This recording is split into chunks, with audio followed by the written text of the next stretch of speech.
Welcome to the Sales Enablement Innovation Podcast, brought to you by the Sales Enablement Collective. Each episode, we sit down with sales enablement and revenue leaders from around the world and invite them to share their expertise and experience with the community. On this episode, we spoke to Gail Behun, Head of Revenue Enablement at Headway, to discuss the relationship between enablement and the Chief Revenue Officer. I hope you enjoy our conversation. Hey Gail, thanks so much and welcome back to the podcast. I really appreciate you coming on. Thanks for the invitation. Glad to be back.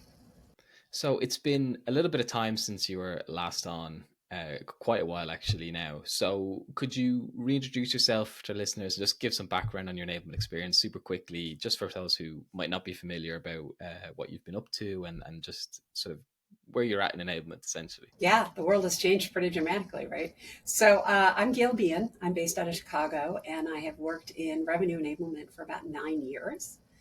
I got into the profession as a sales leader, having done some freelance work as a VP of sales for hire, and found out that I loved the parts of the role that were really focused on enablement. Now I am the head of revenue enablement for Headway, which is a company in the mental health space. And I have a really robust team here that covers pre-post sales, as well as customer support and knowledge management and leadership development. So a great program that I get a chance to run here. Yeah, I love it and I appreciate the run through as well. Really, really interesting and just such a depth of background that we'd love to have on the podcast. So today's episode, we're sort of centering around the relationship between enablement and the Chief Revenue Officer. It's something that's super important at the moment, and especially on sort of communicating enablement's value in a way that actually resonates with the Chief Revenue Officer. To sort of set the scene, what are some of the problems that you see in enablement's relationship with CROs in general today? That's a great question. I think we've been talking in enablement for a long time about getting a seat at the table. And I think at a lot of organizations now, enablement has that. We've earned that right. But I'm still seeing a disconnect between the work we do and the way we communicate the results in a way that it resonates with our CROs. Our CROs are our number one cheerleaders if we're doing it right, and our number one detractors if we're not building the business case that they can support internally. And so I've been on a soapbox for about a year talking about enablement professionals speaking CRO and making sure that we are speaking about the value proposition of the outcomes that we are driving, a lot less than the steps and the processes by which we are driving those outcomes. That's really interesting. And before recording as well, we spoke about the fact that there are enablers who, we know for a fact are providing value, improving value, and then still suffering from sort of cuts and layoffs and these sort of things that we've seen in the industry, because they're maybe not necessarily proving the value in a way that actually resonates with that Chief Revenue Officer, like you were saying. How can enablers actually get into the headspace of a Chief Revenue Officer and start to not just understand, but also speak that language and put themselves in that sort of mindset there? Well, I will say to start with that there are so many great enablement professionals that have been laid off who have done exactly what we're going to talk about, who have proved value, who have done an amazing job. So if that's you listening to this podcast, don't take it personally. Very often those decisions have nothing to do with us and a lot more to do with an overall business need or spending cuts that are way above our pay grades. And so if you're already doing this and you've been laid off, remember, there's no silver bullet. There's nothing that's going to guarantee that your job will always be protected. But one of the best ways to make sure not only that you can retain your position, that you can grow your team, but also that you can get the most done because you have the gravitas behind you, is to be able to speak CRO. And that means being able to position the outcomes of the work that you're doing in a way that resonates with the bottom line of the business. So if we think of the sales velocity equation and we make sure that what we are doing follows those tenets that are going to increase velocity. So we look at the number of leads. We're not marketing. We're not top of funnel. We're not there to fill the funnel. But enablement has a huge part in the number of leads when we talk about the qualification process, when we talk about the referrals process, and when we talk about going outbound. So enablement is there to create value in the process of the number of leads coming into the funnel through the work that we do. Then we look at the total value of the sale, the ACV, excuse me. And the goal with the ACV, obviously, is we want to be able to bundle products together to get the most of the spend that's on the table. We also want to reduce negotiations, reduce discounting through really good sales techniques. And enablement's there to empower that process. We look at our length of sale. This is for me the most important often is how can enablement make sure that we are shortening our sales cycles by building the most urgency and the most value proposition into our sales. So when we say to our potential customers, we want to get you on this platform in the next 30 days so you can realize the savings and the return that we had discussed, that's creating urgency that gets sales across the line. And all of that comes into the win rate, right? All of that comes into how do we affect the number of deals if we're looking at the right customers, we have the right ICPs, we have the right personas, we understand how we're driving value, we're going to be able to increase our win rate. Well, enablement can affect all of those areas. So we have to make sure that when we're working on programs, we're communicating that value right back to the proposition that our CROs are really going to understand and connect with. That makes a lot of sense. And how much of it is as well the fact, like how often does a conversation has to happen with the CRO? Is there an element of not having enough sort of face time with a CRO as well to sort of actually get and understand the sort of CRO's language? Do you think there's an element of that as well? Or I guess how do you sort of view that sort of face to face time, and how should enablement sort of approach that? It's a great question. I think more is always better, but it doesn't have to be every week or every 2 weeks. If you're in with your CRO at least every 5 to 6 weeks, giving a rundown of the work that you're doing, you should be in really good shape.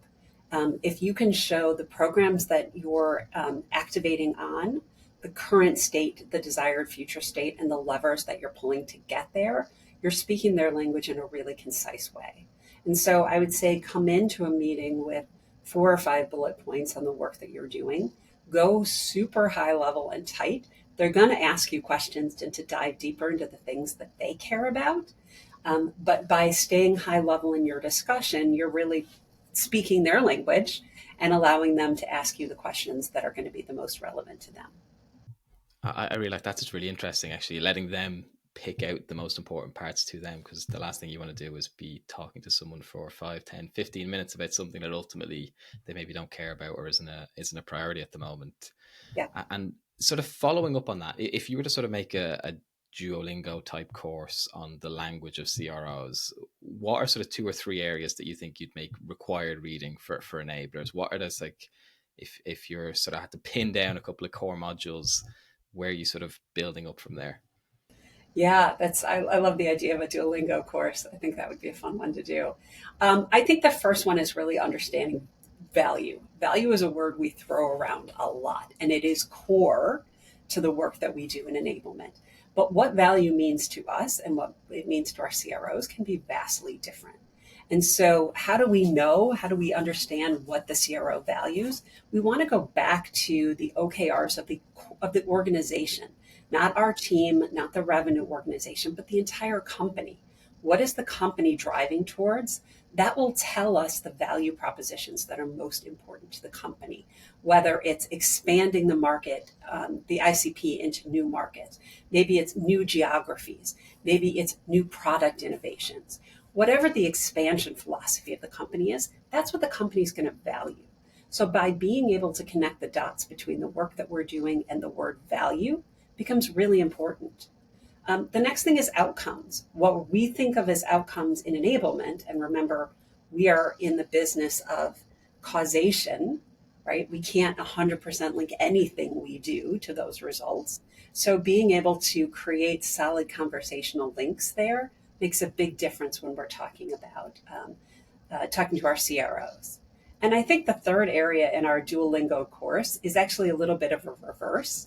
And that is, in order for us to speak the language of CROs, we have to make sure that they understand a little bit of the language of enablement. And so being able to make sure that our CROs understand how we connect the dots between the work we're doing, because again, it isn't directly corollary, but to be able to say, hey, the work we're doing is influencing these key elements of our sales process, of our revenue generation, of our post sale customer expansion. This is how we connect those dots.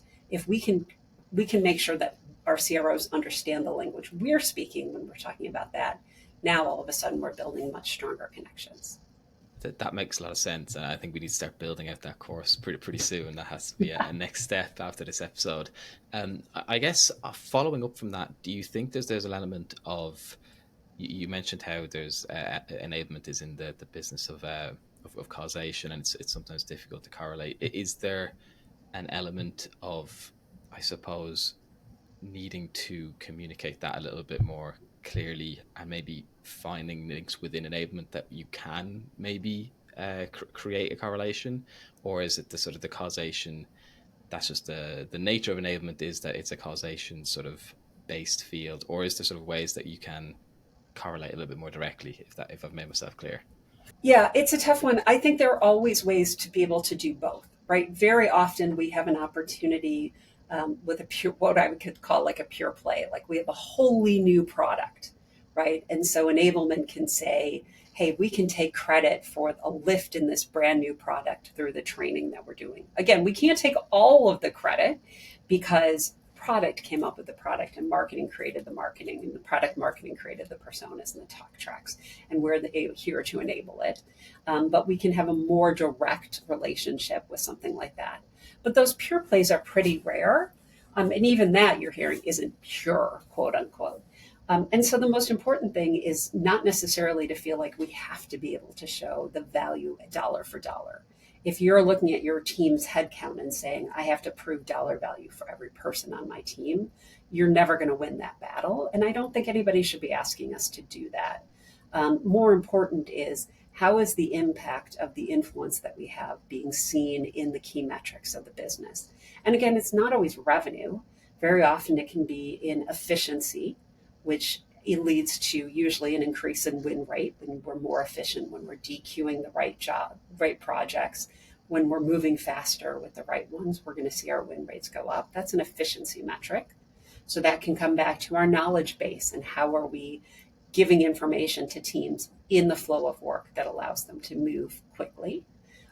Again, more tough to measure, but definitely we can start to draw those dotted lines between efficiency and win rates.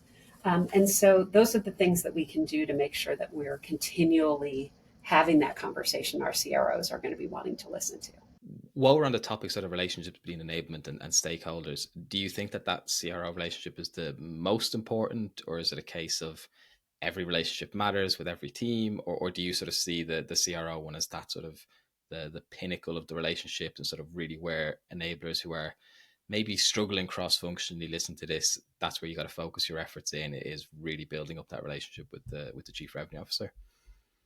You absolutely have to have it. Is it the most important? It depends on your org and what you're working on. So if you come in as an enablement team, and I always say the house is on fire somewhere, right? And if the house is on fire in a knowledge management area because the data that you have or the information that you have is a mess, and it's very hard for your teams to find correct information, the most close relationship you may have is with your frontline sales managers in the short term, because they are seeing the negative effects of that spaghetti bowl of information. If you have a customer success issue where your churn is very high, well, then you're working most closely with the manager on that post sale motion to understand why your churn rates have gone up so dramatically, and what value you need to be able to create post sale to make sure that you're bringing those rates down. But ultimately, all of that has to fall under a solid CRO relationship, or you're going to get pigeonholed into one area or another, and you may not see that the house is on fire somewhere else while you're focusing over here. There's something else happening in another place in the business, and you're missing out. So the CRO can give you that big picture view to make sure that you are focusing in the right core areas at any given time. That makes a lot of sense, and that actually leads me quite nicely to the next question. I think you're very well placed to answer that, especially as you've got so much experience in revenue enablement. Do you think that the fact that more and more teams are revenue enablement teams and have this sort of bigger picture view, do you think that that is like a sort of stepping stone towards like industry wide better relationship between enablement and CRO? Does a revenue enablement function maybe have a better chance of having a good relationship than a sales enablement organization? I think so. I think we've had a lot of conversations about the difference between sales enablement and revenue enablement, and there are definitely differences. There are fabulous core teams that focus solely on the sales process. And there are great teams that focus on the entire revenue engine from pre sale to post sale to support. I do think it is a trend in the industry that organizations are realizing that if they empower their sales team and they have a fabulous sales enablement team, and then the customer moves into the post sale motion and that post sale motion isn't optimized, or the customer support engine isn't optimized, all of a sudden our customers are going from having filet to having a hamburger. And you see more churn and dissatisfaction in the post handoff process. So, yes, I think expanding beyond sales enablement and really looking at the full breadth of the bow tie of the business is the trend I think most businesses are going to. And it's a really great opportunity for us to increase the buyer engagement and buyer journey all the way through. That makes a lot of sense, and I love the way you were able to sort of provide that perspective, having been in revenue enablement for so long as well. It's the perfect sort of big picture view. And just a thought, sort of looping back in terms of the if someone is listening to this episode, sort of nodding along as we're thinking about sort of not resonating with the CRO, or maybe has struggled to build that relationship, what's the sort of advice you have for them in terms of like, is there any sort of like common objections that you tend to hear people say, my CRO said this or my CRO said that? And I guess how does someone sort of approach those? Do you have any experience in these kind of maybe objections that CROs tend to throw back, maybe if people aren't thinking about value in the right way? I think that's a great question. I think the best thing you can have is your CRO raising objections because it means you're asking the right questions. If you've got a CRO that's nodding along with everything you say, that's not a good sign, actually. It means that you're not pushing the envelope, you're not asking the right question, and you're not doing the deep thinking that's going to inspire discussion. And so I'm very fortunate with a current manager that director that I work with, who is from EMEA and has a very European style to him and very direct in his questioning. And I love that because the ultimate is I want you to poke holes. I want you to ask deep questions. I want you to say, are you sure it's going to work this way? Because what we are looking to diagnose and solve in enablement is never cut and dry. It's never a straight line. It's never easy. If it was easy, teams would do it without us. And so, again, the CRO sees not only at a different level, but they come at it from a different perspective. And so I want them asking those deep questions. And then I want to be able to, just like if you have a sales background and you've handled objections, I want to come into that meeting prepared to handle objections. I try to think through what questions is my boss going to have and how do I think about them ahead of time to answer them. And if you're new, if you're not abreast of those yet, sit down with one of the CRO's other direct reports and say, hey, can we role play this for a few minutes? It may feel a little bit awkward the first time you do it, but doing that not only gives you insight to the way the CRO thinks, but it lets you have this discussion with one of your peers that's opens vulnerability and gives you an insight you might not have. And so if you're new in the role, or even if you're not, if you're bringing in a project that is of high importance, take the time to role play it, with a colleague. Take the time to think about the objections that should be brought up, and then make sure that you're able to address those the same way we would for those of us who have a sales background, the same way we would when we were selling. We have to be prepared, and our CROs have small amounts of time and typically short attention spans for the level of detail we might want to get into. And so being prepared to come with a tight set of information, ready to answer questions and handle objections, makes us respect the value of their time, And they will respect when we ask for that time, that they know it will be well spent. I really like that. It's a bit of a perspective flip that maybe some people wouldn't have thought about, but really enlightening actually, because yeah, like you say, it's almost a good sign because you're almost being pushed to another level if you're getting these objections and sort of having to handle them, and you're also then asking questions of your own thought process and, oh, why didn't I think of that, or I did think of that and I'm prepared. Either way, it's a good sign, which is that's really a sort of good way of thinking about it. I was asked recently about imposter syndrome and how do you get over imposter syndrome? And I had a kind of a similar answer, which is imposter syndrome is really good. If you're not feeling imposter syndrome, you're not pushing yourself to do things that are outside your comfort zone. And so if you feel nervous having that deep conversation with your CRO, that's a good thing. It means you're doing the deep work necessary. And so take a minute to take that appreciation of the fact that doing hard work requires hard thinking and big work, and it's absolutely worth it. Don't be afraid to do it or shy away from it or think, I don't need to do this. I'll just send an email or I'll just send a Slack message. Have the discussion, because it will grow both your CRO's respect for you and the work you're doing and your own confidence in continuing to have those C-level conversations.